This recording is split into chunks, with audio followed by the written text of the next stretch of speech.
Mga katambay, kamusta po? Si Kamanong po, nagbabalik po muli para po magkomento po sa inyo dito po sa Tambayang Makabayan. Samahan niyo po inyong lingkod. Magandang umaga po muna, tanghali, hapon, gabi.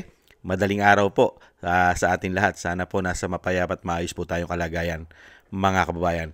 Ito po mga katambay, pakinggan po natin at komentuhan po natin ang update po ni Ma'am Kitty, ni Veronica Kitty Duterte sa ating pong dating Pangulong Duterte, mga tambay, kung ano po ang kalagayan niya.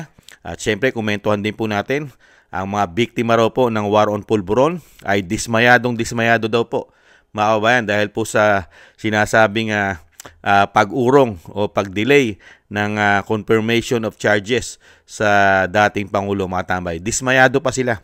Ang karamihan naman po rito ay makakaliwa umano, mga kababayan. Pakinggan po muna natin si Ma'am Kitty, ang update po sa dating Pangulong Duterte, ang kalagayan po. Dahil nga po nababalita po na mayroon po pinagdadaanan ang dating Pangulong Duterte, mga kababayan. Ito po, pakinggan na po natin. You discussed with your father, no? But how is he?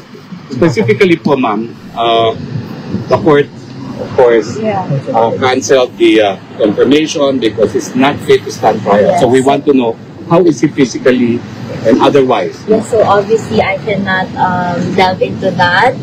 I'd like to reiterate that we were advised to refrain from sharing information about our visits with him. But all I can assure you is that he is alive and well, and it was a very heartwarming visit. And as I left, I told him na, ayun, I'm talking about more of me lang na what I said to him. So I just told him na, that I don't think you realize how much more I love myself knowing that I'm molded in your likeness. I just told him how proud I am to have been raised by him. And then he was happy. We bid each other goodbye with hugs and kisses. And then ayun, he went off. But he seems healthy Yes. and strong. Yes.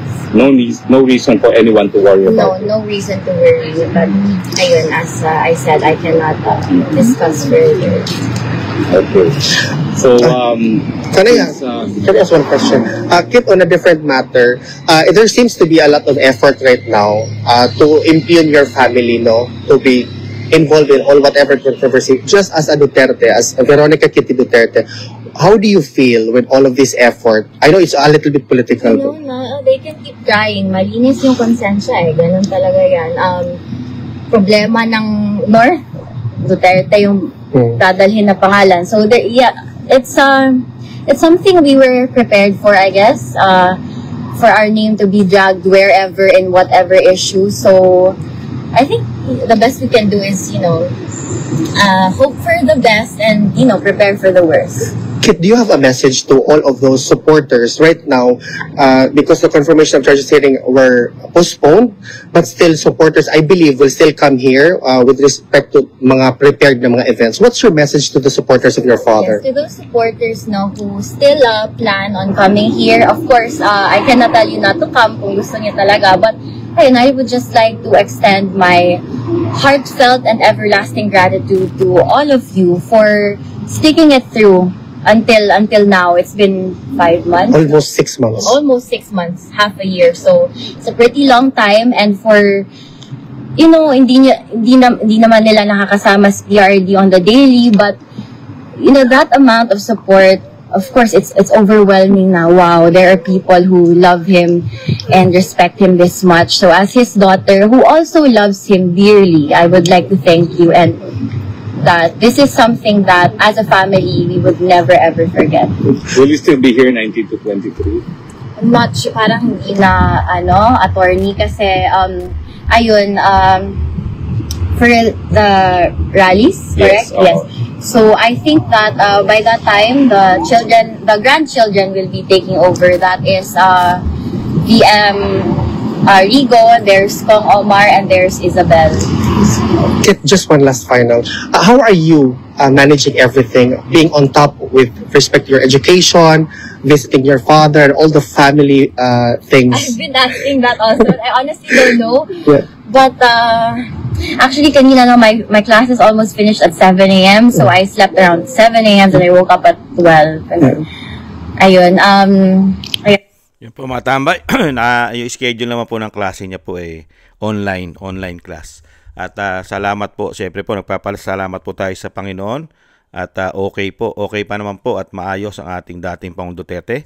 Kahit po meron po siyempre siyang pinagdadaanan sa kanyang kalusugan, ay nananatili pong matibay at matatag ang dating Pangulong Duterte. Siyempre po kasama po ang pamilya, mga kabayan. At pakinggan naman po natin mga tambay, ang mga dismayado naman po ng mga biktima raw po ng war on pulburon at dahil daw hindi natuloy ang confirmation na charges na sa dating Pangulong Duterte. Set up ko lang po mga tambay. Itong mga ibang klase po itong mga makakaliwang grupo na ito.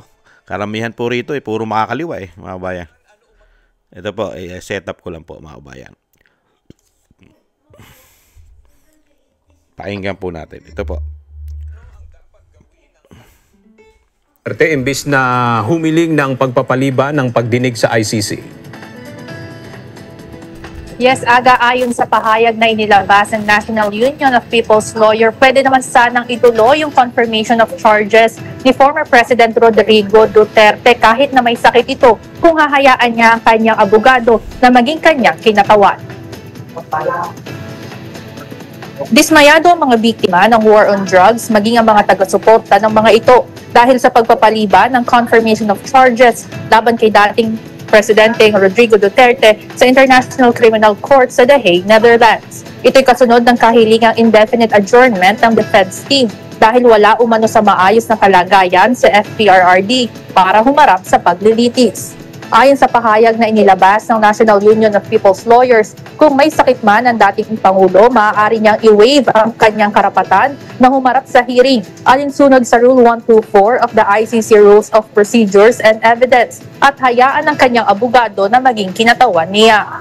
Samantala, ayon naman kay Attorney Nicholas Kaufman, lead counsel ni dating Pangulong Duterte, simula nang mailipat ito sa ICC ay palala na ng palala ang medical situation nito na nakakaapekto sa kanyang kakayahang umunawa ng ebidensya at magbigay ng mga tagubilin sa kanyang mga abogado. Bagamat matatagaan niya ang kalooban ni FPRRD, ang kanyang edad at kalagayan sa loob ng detention center ay nakakaapekto sa dating Pangulo. Makikipag-ugnayan naman ang panig ng mga biktima sa Office of Public Counsel for Victims ng ICC upang isulong ang agarang pagre-reset ng naturang hearing. Aga, samantala, hinihinga naman natin ng reaksyon o komento yung ilang senador, partikular na ang Duterte Bloc, patungkol dito sa postponement ng confirmation of charges ni former President Rodrigo Duterte. Yan muna ang update mula dito. Balik sa inyo dyan. Yan po mga tambay. Yan po naman. Dahil nga po, di po ba pinagbawal po ng ICC na magbigay po ng updates, ng maraming updates po about po sa dating Pangulong Duterte, mga kabayan. Ganyan po kahigpit ang ICC. Hindi po ba? Kaya nga po hindi na masyadong nakapagbibigay po din na update ang pamilya dahil nga po masyado pong napakahigpit. Kaya nga po yung human rights po ng dating Pangulong Duterte, lalo sa kanyang pamilya, ay napakarami pong kondisyon.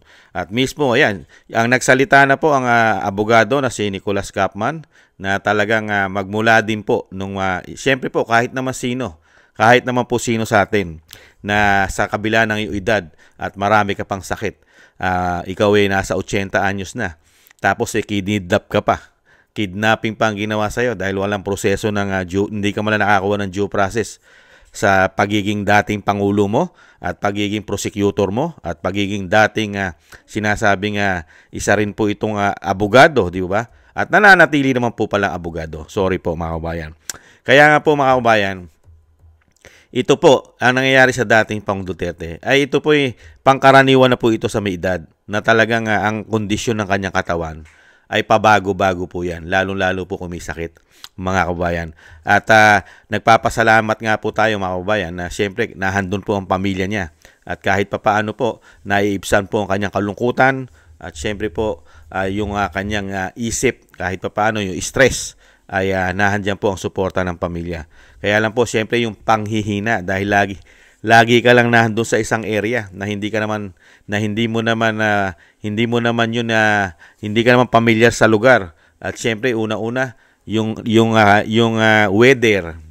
Hindi ka pamilyar sa weather di ba? Dahil tayo tropical, tapos dadali mo sa mga malalamig na lugar. Pagkain, di ba? At syempre po, yung mga kababayan, yung mga kapwa mo Pilipino na napakalakas pong magpapalakas yan, yung suporta sa'yo, nakikita mo, pwede mong kausapin. Yun po ang maraming nawala po sa kanya. Nawala po sa kanya na mahigit 6 na buwan. At syempre, yung ginawa po sa kanya ng pamahalaan na talagang grabe po siyang pinulitika at talagang kidnapping pang ginawa. At dito naman po sa kabilang panig na dismayado po, ito pong grupo ng mga salot, mga katambay. Sila pa yung dismayado, yung mga biktima raw po. Samantalang itong mga karamihang biktima na sinasabi na ito, ay ito po yung mga naging salot po ng lipunan ito. Paano naman po yung mga biniktima nito? Hindi po ba dapat tayo ang magsabi na kami ang dismayado sa inyo? Dahil unang-una, yung pamilya nyo, hindi nyo inayos ang buhay nila. Pinabayaan nyo sila, kung kayo yung mga magulang nila, pinabayaan nyo yung mga anak nyo na maging salot ng lipunan. Ang inyong mga anak ay naligaw ng landas. Hindi nyo inayos ang buhay ng inyong mga anak. Hindi po ba? Kaya dito po sa mga tao na ito, bayan, nakita nyo po, halos karamihan po rito ay makakaliwayan umano. At yan po ay talagang grabe po ang gagawin niya sa ating bansa. Wala pong gagawing katinuan yan. Puro kasamaan po ang gagawin niyang grupo na yan. Lalo-lalo po yung nagpapakilalang abogado niyan. Abogado raw po nila ng sinasabing biktima, yung si Conti. Ano pakinabang natin sa mga tao na yan? Sila ang may pakinabang sa atin dahil yung grupo nila, yung CPP, NPA, and DIP na yan, ay nakikinabang yung grupo niyan sa ating buwis. Sa katunayan, yung mga grupo na yan ay kumukolekta po ng malalaking pera sa gobyerno yan dahil nakapasok na po yan sa Kongreso at meron pa nagsasalita daw umano sa Malacanang. Hindi po ba? At napakarami po niyan sa media umano. Hindi po ba? Kalat po yan. Systematic din po yung grupo na yan. At yan po ay nakikinabang sa pera ng taong bayan sa buwis. Yung mga tao na yan. Pero yung pinoprotektahan ng mga tao na yan ay karamihan po ay puro masasamang tao ang pinoprotektahan yan. Mga salot ng lipunan. Umano. Ganyan po katindi at kasystematic po ang mga salot na yan. Yan. Kayo pa ang nagsasabi na kayo ay dismayado. Yung dating Pangulo, ang pinoprotektahan yan, mabubuting tao, sumusunod sa batas. Yung inyong sinasabi nyo na kayo dismayado, anong klaseng pagkatao meron yung sinasabi nyo dismayado kayo? Anong klaseng pagkatao meron yan? O meron sila? O meron yung mga anak nyo kung halimbawa? Anong klase? Naging mabuting tao ba yan nung nabubuhay? Hindi naman po ko against, mga tambay. Kaya lang po, ilalagay po natin doon sa pagkatao nung tao. Anong klase siya? Siya ba'y naging biktima dahil siya'y matino? Wala ba siyang nilalabag sa batas? Hindi ba siya naging salot ng lipunan? Wala ba siyang inaagrabyado? Wala ba siyang chinuchugi? Pinahirapan? Ninanakawan? Hino-hold up? Sige nga. Mga yan po ba ay magandang ehemplo ng ating lipunan at hindi ba naging problema ng bansa yan? Di po ba? Kaya dito po sa sinasabi na mga sila po ay dismayado, mas dismayado po kami, lalong-lalo si Kamanong. Dahil kayo po, mahigit 50 taon na kasama ng grupo ng CPP-NPA na nagpapahirap sa aming bansa. Itong mga salot na ito, umano, mga kabayan. Yan po, mga kabayan, ang nakakadismaya, mga kabayan. At syempre po, yan naman po, hindi naman po magtatagumpayan. Lalong-lalo po, pagka dumating na po ang panahon na isang Duterte po ang mamumuno sa ating bansa, yan, magkakaroon naman po. Diyan kayo madidismaya. Pagka isang Duterte na ang nanungkulan sa Pilipinas, sa ating bansa, yan, saka nyo sabihin, dismayado kayo. Dahil, mauubos na ang inyong samahan umano. At hindi po namin kailangan ang ganyang klaseng grupo sa bansang Pilipinas. Hindi kailangan ng Pilipinas ang napakarami at isang damukal na salot ng lipunan umano, mga kababayan. Yan po, mga kababayan, na nakakalungkot po. Siyempre po, pinagdadaanan ng ating dating Pangulong Duterte ay nakakalungkot sa kanya pong edad. Ay talagang pinarusahan po siya ng husto ng gobyerno na tinatawag na may bisyo pa at may issue ng pulburon. at sobrang ganit at gagahaman sa kapangyarihan. Sobrang greedy, mga kababayan. Ganyan po, kabuti. Ganyan po sila kabubuting tao, mga kababayan. Muli po mga tambay, thank you po sa nagusto po ng ating Tambayang Makabayan sa YouTube at TikTok, at sa ating mga subscribers, maraming salamat po sa inyo. Mabuhay po kayo. At sa patuloy po nagsusubscribe, mabuhay po kayo. Thank you po. At sa mga nagko-comment, like, share, and subscribe, thank you rin po. At syempre po sa mga nagbibigay po ng biyaya, tulong po sa inyong lingkod, shoutout po sa inyong lahat.